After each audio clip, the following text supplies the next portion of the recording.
Hello students, कैसे हैं आप सभी का वेलकम है आपके अपने परिवार एसएससी वाला यूट्यूब चैनल पर। और एक बार आ चुके हैं आप लोगों के लिए फिर दोबारा से लेकर मैथ्स की अदालत का एपिसोड नंबर 2।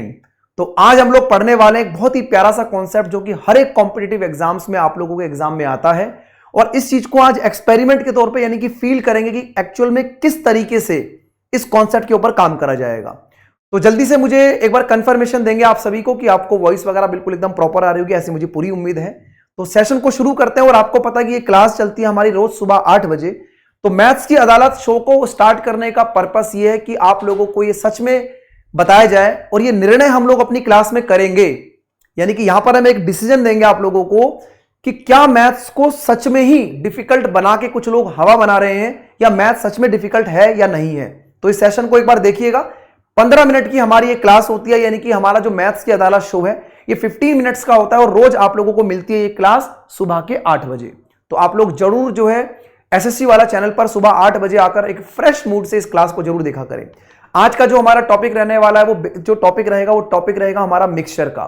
और मिक्सचर का टॉपिक में आपको पता है कि भाई बहुत ही इंपॉर्टेंट चीजें होती हैं, तो आपको फील कराने के लिए बिल्कुल एकदम महसूस कराएंगे आपको पास। जैसे कि मान लीजिए मेरे हाथ में यहां पर दो चीजें हैं, एक में पूरा का पूरा मिल्क है और एक में पूरा का पूरा पानी है।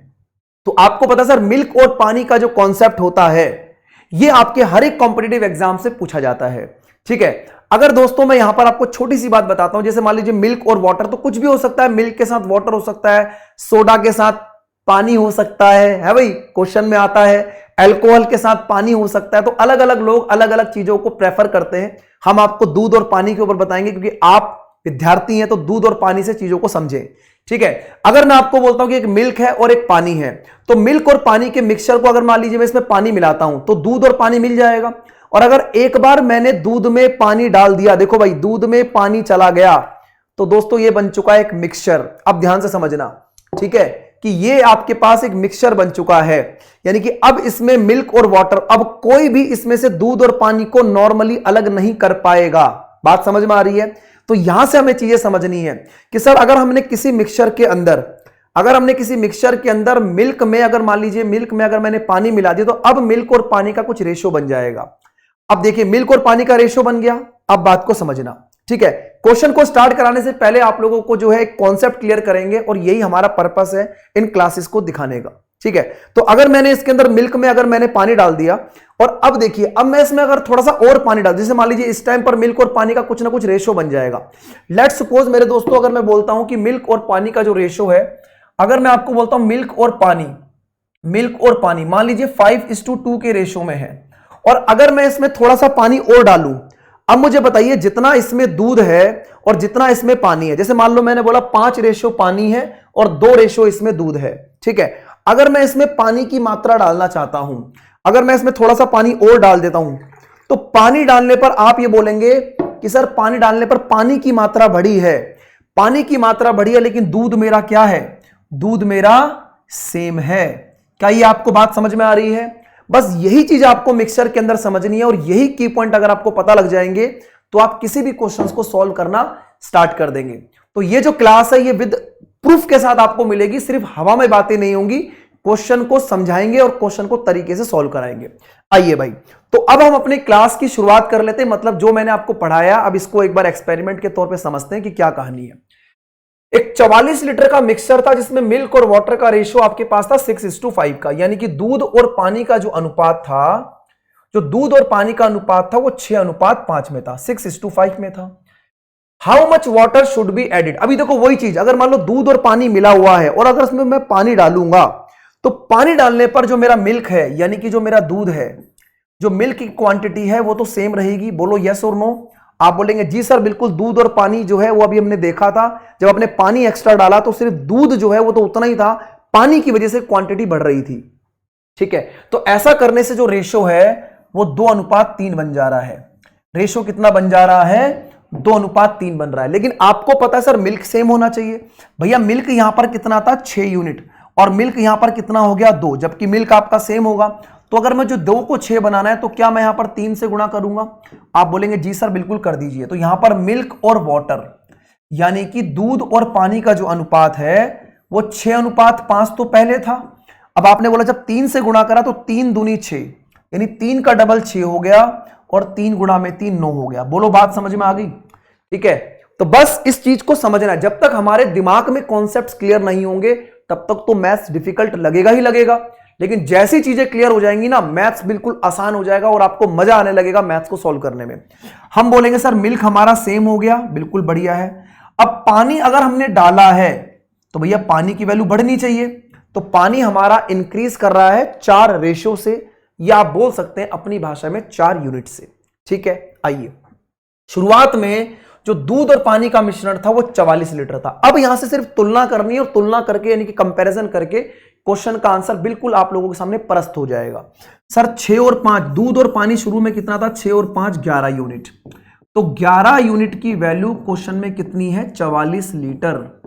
ठीक है, तो 1 यूनिट की वैल्यू कितनी आ जाएगी? 4 लीटर। और अगर 1 यूनिट की वैल्यू 4 लीटर है तो 4 यूनिट की वैल्यू कितनी बनेगी? यानी कि इस दूध वाले ने इसमें कितना पानी मिला दिया?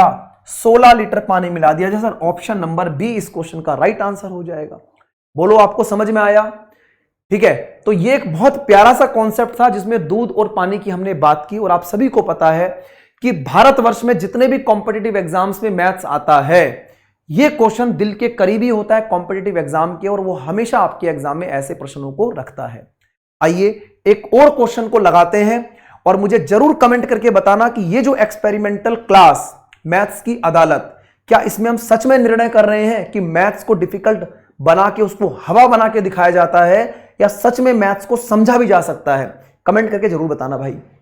चलिए आइए, एक मिश्रण है 60 लीटर का जिसमें दूध और पानी 2:1 में है। दोबारा ध्यान से समझना कि अगर मेरे पास एक दूध और पानी का है जिसमें 2:1 में क्या है? पानी और दूध उसके अंदर मिला हुआ है, 60 लीटर का मिश्रण है। अगर मुझे उसको 1:2 में बदलना है तो मुझे कितना यहां पर पानी मिलाना चाहिए? वही सेम चीज कि अगर भाई मेरे पास दूध और पानी है तो मैं क्या करूंगा? अगर मैं इसमें पानी मिलाना चाहता हूं तो दूध मेरा सेम रहेगा, दूध जितना स्टार्टिंग में था दूध उतना ही सेम रहेगा। बस इस कॉन्सेप्ट पे काम करते हैं। तो सर पहले जो मेरा मिल्क और वाटर का रेशो था, यानी कि जो दूध और पानी का अनुपात था वो 2:1 में था, और जब मैंने इसमें पानी मिलाया तो पानी मिलाने पर जो अनुपात है वो 1:2 दिखा। तो जब मैंने पानी मिलाया है तो मेरा मिल्क क्या होगा? मेरा मिल्क तो सेम होगा। तो मैं दूध को सेम करने के लिए यहां पर 1 है, यहां पर 2 है, तो ये 2 है, नीचे 1 है, तो इसको मैं 2 से गुणा करके इधर 2 और यहां पर 4 बना दूंगा। अलग से लिख देते हैं इस चीज को, जिससे कि आप लोगों को क्लियरिटी आ जाए कि मैंने यहां पर 2 से क्यों गुणा किया। तो 2 से गुणा करने पर 2 और 4 बन चुका है। 2 से गुणा करने पर ये 2 और 4 बन चुका है। मिल्क हमारा सेम हो गया। दूध हमने सेम क्यों किया? दूध की मात्रा सेम क्यों की? क्योंकि अगर किसी मिश्रण में दूध और पानी 2:1 में था और बाद में मुझे उसको 1:2 में मिलाना है, तो मुझे पानी कितना मिलाना है? तो पानी ही तो मिलाना है, दूध तो मेरा उतना ही रहना चाहिए। आप बोलेंगे जी सर, तो पानी कितना बढ़ा रहा हूं मैं? 3 यूनिट से, यानी कि मुझे आंसर निकालना है 3 यूनिट का, यानी कि मुझे 3 यूनिट का आंसर निकालना है। जबकि अगर हम बात करें एक मिश्रण था 60 लीटर का, आप ये बोलेंगे सर यहां पर 2 और 1 कितना हो गया? 3। ये तो कहानी बन गई भाई। 3 की वैल्यू क्वेश्चन में 60 लीटर है, यानी कि 3 यूनिट की वैल्यू क्वेश्चन में 60 लीटर है। तो अगर 3 की वैल्यू 60 लीटर है और 3 यूनिट ही मुझे पानी मिलाना है, तो क्या मेरे क्वेश्चन का आंसर 60 लीटर बन जाएगा? यानी कि मैं यहीं से क्वेश्चन को समझता कि सर मुझे 2 और 1 3 1 से 4 यानी कि 3 यूनिट मुझे बढ़ाना है, और 3 की वैल्यू क्वेश्चन में 60 है, तो 3 यहां से ही मेरे क्वेश्चन का आंसर बन जाता। लेकिन दोबारा से इसलिए लिखा है ताकि हमारे जो साथी लोग जो हमारे चैनल पर आते हैं उनको बढ़िया तरीके से बेस्ट कंटेंट जो है वो एक बेस्ट अंडरस्टैंडिंग के साथ इस क्लास को फिनिश करें। ठीक है, आगे चलता हूं जी अगले क्वेश्चन की तरफ। एक क्वेश्चन आपके सामने और रखता हूं। कई बार क्या होता है कि क्वेश्चन के अंदर आपको प्रतिशत दिखी हुई मिलती है, जैसे कि रेशो ना देके, अनुपात ना देके एक आपको परसेंटेज मिलती है। अब परसेंटेज में करना कुछ नहीं है, सिर्फ ये तो सिर्फ एग्जामिनर का क्वेश्चन को प्रेजेंट करने का तरीका है आपके सामने कि वो कैसे क्वेश्चंस को प्रेजेंट करता है। जैसे 300 ग्राम का एक मिक्सचर है जिसमें कि शुगर और पानी मिला हुआ है, 60% इसमें शुगर है। अब देखिएगा, अगर मैं बात करता हूं सर मेरे पास चीनी और पानी का घोल है, भाई चीनी और पानी का घोल है, इसमें 60% मेरे पास शुगर है। अगर 60% शुगर है तो बची हुई 40% मेरे पास पानी होगा। अगर 60% शुगर है तो 40% मेरे पास पानी होगा। तो मैं यहां पर इसका 20 से काटूंगा तो 3:2 का रेशियो बन जाएगा, 3:2 का रेशियो बनेगा। आप इसको ऐसे भी समझ सकते हैं, अगर आपकी बेस्ट अंडरस्टैंडिंग है तो सर 60% का मतलब 3/5 होता है। यानी कि सर 5 में से अगर 3 पार्ट शुगर है, 5 में से अगर 3 पार्ट शुगर है तो 5 में से अगर 3 शुगर है तो 2 पानी बनेगा। आप डायरेक्ट 3:2 ऐसे भी लिख सकते थे, ठीक है। तो ये मैं दोनों तरीके से बता रहा हूं, जैसे आप लोगों का लेवल है आप उस हिसाब से चीजों को कैच करते जाइए। 40% का मतलब 2/5 होता है।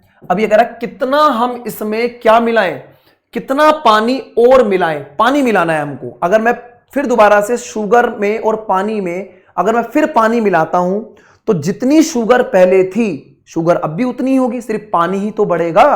आप बोलेंगे जी सर, यानी कि 2/5 में कितना है, 40% क्या है उसमें, 40% क्या है शुगर। यानी कि 5 में से अगर 2 शुगर है, 5 में से अगर 2 शुगर है तो 3 बचेगा पानी। क्या ये बात समझ में आ रही है? अब आपने बोला सर पानी मिलाना है, शुगर को सेम कर दीजिए। इस बार शुगर ऊपर 3 है नीचे 2 है, तो यहां पर 2 से गुणा और यहां पर 3 से गुणा। तो बस शुगर और वाटर का रेशो बना लेते हैं, 3 दूनी में 6 और 3 दूनी 2 गुणा में 2 4, नीचे पे 3 गुणा में 2 6 और 3 3 9। बस यहां पर आने के बाद क्वेश्चन खत्म होने की कागार पर है। आप बोलेंगे सर अगर हम बात करें 6 और 4 10, यानी कि 10 यूनिट की वैल्यू क्वेश्चन में 300 ग्राम का एक मिक्सचर था चीनी और पानी का, यानी कि शुगर और वाटर का, और आपको पानी मिलाना था। पानी मिलाने के लिए आपने शुगर को सेम करा, इसीलिए आपने यहां पर 2 से गुणा और यहां नीचे 3 से गुणा किया था, ठीक है। तो आप यहां बोलेंगे सर मैंने पानी मिलाया है 5 यूनिट। अब बताइए जरा, अगर 10 यूनिट की वैल्यू 300 ग्राम है तो क्या 5 यूनिट की वैल्यू बता नहीं सकते? सीधा सीधा वहीं से जवाब दिख रहा है। 10 की वैल्यू 300 तो 5 की वैल्यू कितनी बनेगी, 150। तो 150 ग्राम इस क्वेश्चन का क्या हो जाएगा, करेक्ट आंसर हो जाएगा, यानी कि बी ऑप्शन। आई होप, मुझे लगता है सभी लोगों को बात बहुत अच्छे तरीके से समझ में आ रही होगी, ये क्या कहानी चल रही है, किस तरीके से हम ऐसे क्वेश्चंस को सॉल्व कर रहे हैं, ठीक है। कमेंट सेक्शन में जरूर बताइएगा, ठीक है। आपके कमेंट का बेसब्री से इंतजार रहेगा, क्योंकि ये सीरीज स्पेशल आप लोगों के लिए स्टार्ट की गई है। चलो दोस्तों, अब यहां पर एक बहुत ही इंपॉर्टेंट क्वेश्चन जो कि आपके पेपर में जब आता है तो बच्चों को कंफ्यूजन बहुत ज्यादा होती है। देखेंगे जरा क्वेश्चन को क्या कह रहा है। एक कंटेनर है जिसमें 2 लिक्विड ए और बी 5 और 3 की रेशो में है। अब ध्यान से समझना, इस चीज को ध्यान से देखिएगा। जैसे मान लीजिए मैंने बोला कि मेरे पास एक बर्तन है जिसमें दूध और पानी का अनुपात है। क्या है, दूध और पानी का अनुपात, यानी कि 5:3 में है, ठीक है। 16 litre mixture is drawn of. अगर मैं 16 लीटर मिश्रण निकाल लेता हूं, अब यहां पर आपको मेरी बात बड़े ध्यान से समझनी है कि सर कैसे इस क्वेश्चन को हम लोग आगे लेके चलेंगे। जैसे मान लो दोस्तों कि अगर मैं आपको यह बोलता हूं, एक मिनट को, है ना, अगर मैं आप लोगों को यह बोलता हूं कि सर एक दूध और पानी का मेरे पास अनुपात है, ठीक है, एक मेरे पास मिल्क और वाटर है, ठीक है, मेरे पास क्या है, मिल्क और वाटर। आपको मैं फील कराऊंगा इस चीज को, ठीक है, क्योंकि मेरा पर्पस यहां पर यही है। जैसे मान लीजिए मेरे पास मान लीजिए इस तरीके का एक कंटेनर जिसमें दूध और पानी मिला हुआ है, इसके अंदर दूध भी मिला है पानी भी मिला है। दूध है 5 यूनिट, दूध है 5 और पानी है 3, ठीक है। दूध और पानी क्या है, 5 और 3 की रेशो में। अब मैं क्या करता हूं, 16 लीटर मिक्सचर इसमें से निकाल लेता हूं। तो मैंने क्या करा, मान लीजिए एक तरीके से मान के चलना कि मैंने भाई ये निकाला, 16 लीटर निकाल लिया। अब ये बताइए, जब 16 लीटर निकाल लिया तो ये जो बचा हुआ है इसमें दूध और पानी का अनुपात क्या होगा? भाई इसमें दूध और पानी तो उसी रेशो में मिला होगा ना जिसमें मिला हुआ था। भाई अगर मैंने इसमें से कुछ क्वांटिटी निकाल के 16 लीटर निकाल लिया मान लो, तो अभी भी दूध और पानी इसी अनुपात में है। आप इसमें से ना तो दूध अलग कर सकते हैं ना पानी अलग कर सकते हैं। बात समझ में आ गई? आप बोलेंगे जी सर। अब ये क्या करते हैं, and replaced by liquid B, यानी कि अगर मैं इसमें जितना मैंने मिक्सचर निकाला 16 लीटर निकाला, अगर मैंने 16 लीटर निकाला और दोबारा से मैं उसमें उतना ही डाल देता हूं, मान लीजिए जितना मैंने निकाला था अगर मैंने उतना ही डाल दिया तो ये बर्तन दोबारा से उतना भर गया, लेकिन अब अनुपात चेंज हो जाएगा, क्योंकि मैंने इसमें पानी डाल दिया है, यानी कि मैंने लिक्विड बी इसमें डाल दिया है। बस यही चीज अगर आपके दिमाग में सेट हो गई तो क्वेश्चन बचेगा नहीं आप लोगों से। आइए अब देखते हैं जरा इस क्वेश्चन में क्या कहानी है भाई। आजा भाई लाइन में। दूध और पानी का अनुपात 5 और 3 का, 16 लीटर निकालकर 16 लीटर डाल दिया तो रेशो बन गया 3 और 5 का। तो जब मैंने इसमें दोबारा से 16 लीटर यानी कि बी डाला था, तो जितना मेरा निकालने के बाद रेशो था वो तो 5 और 3 का रहेगा। लेकिन जब मैं 16 लीटर डालूंगा तो सर ये जो रेशो है इसका ये तो सेम रहेगा ना। तो हम क्या करेंगे कि सर यहां पर मिल्क और वाटर तो मैंने लिखा, लेकिन ये लिक्विड ए और बी है, ये लिक्विड ए और बी है, तो यहां पर यानी कि ए सेम होना चाहिए। तो ए को सेम करने के लिए यहां 3 से गुणा और यहां 5 से गुणा। बस आप देखेंगे कि सर ए और बी कितना हो जाएगा, 5 तिया 15 और 3 तिया 9, 5 गुणा में 3 15 और 5 गुणा में 5 25। बस आपके क्वेश्चन का आंसर यहां से आ जाएगा। आपने बोला सर लिक्विड ए तो सेम रहेगा रेशो की फॉर्म में, लेकिन जब आपने बी डाला था तो बी कितना बढ़ रहा है, बी बढ़ रहा है 16 यूनिट, और 16 यूनिट की वैल्यू क्वेश्चन में क्या है, 16 लीटर ही आपने रिप्लेस किया था, तो 16 यूनिट की वैल्यू 16 लीटर ही बनेगी। अगर 16 की वैल्यू 16 लीटर बनेगी तो 1 यूनिट की वैल्यू 1 लीटर हो जाएगी। अब आपसे पूछ रहा है find the quantity of mixture in the container, mixture में कितनी क्वांटिटी थी, यहां पर आपको समझना है। कुछ बच्चे, कुछ मेरे प्यारे भाई बहन यहां से निकालते हैं आंसर को, यहां से भी निकाल सकते हो आप, इधर से भी निकाल सकते हो। अगर मुझे बताइए कि जितना मैंने इसमें से मिक्सचर निकाला था उतना ही अगर मैंने दोबारा से डाल दिया तो ये दोबारा उतना भर गया था ना। आपने बोला जी सर जितना मैंने इसमें से 16 लीटर निकाला और उतना ही मैंने लिक्विड बी डाल दिया तो ये बर्तन तो दोबारा उतना भर गया। अगर डालने के बाद ये बर्तन दोबारा उतना भर चुका है तो क्या मेरा ये नीचे वाला रेशियो इनिशियल क्वांटिटी को रिप्रेजेंट करेगा। आप यहां से आंसर निकालिए, 15 और 25 कितना हो गया, 40 यूनिट। अगर 1 की वैल्यू 1 लीटर है तो 40 की वैल्यू क्या हो जाएगी, 40 लीटर, यानी कि डी ऑप्शन इस क्वेश्चन का क्या होगा, करेक्ट आंसर बन जाएगा। बोलो भाई, फील हो रहा है, कुछ लग रहा है कुछ अलग से कि मतलब हाँ कुछ पढ़ाया जा रहा है। अगर आप में से कोई भी स्टूडेंट ये चाहता है कि वो यहां से आंसर निकालना चाहे तो 15 और 9 कितना हो गया, 24, 15 और 9 24, 1 की वैल्यू 1 लीटर तो 24 की वैल्यू 24 लीटर। लेकिन जो 16 लीटर स्टार्टिंग में निकाला था, जो 16 लीटर स्टार्टिंग में निकाला था वो ऐड भी तो करना पड़ेगा, तभी तो पता लगेगा कि शुरुआत में मिश्रण कितना था। तो दोबारा 40 लीटर आ गया। आप डायरेक्ट नीचे से निकालिए क्योंकि जितना आपने मिक्सचर निकाला था आपने दोबारा उतना ही डाल दिया, तो ये इस क्वेश्चन का क्या बन जाएगा, करेक्ट आंसर बन जाएगा। ठीक है जी। तो आई होप, मुझे लगता है कि आप सभी को आज का जो सेशन था एक शॉर्ट सेशन था, लेकिन जबरदस्त तरीके से आपको मिल्क एंड वाटर और मिक्सचर की प्रॉब्लम को सॉल्व कराया गया। कमेंट सेक्शन में अगर आप बढ़िया तरीके से काम करते हो तो कमेंट सेक्शन में इस क्वेश्चन का आंसर मुझे बताना और ये बताना कि क्लास कैसी लगी। ठीक है, ये जो आपका एपिसोड नंबर 2 था ये आपके लिए एक होमवर्क क्वेश्चन है, तो होमवर्क क्वेश्चन का आंसर कमेंट सेक्शन में मुझे बताइएगा। ठीक है, तो चलिए मिलते हैं आप लोगों से नेक्स्ट सेशन के अंदर, यानी कि कल हम लोग मुलाकात करेंगे दोबारा से मॉर्निंग में सुबह 8 बजे एपिसोड नंबर 3 में मैथ्स की अदालत में। तब तक के लिए अपना ध्यान रखें, ख्याल रखें, मस्त रहिए। Thank you very much. जय हिंद, धन्यवाद।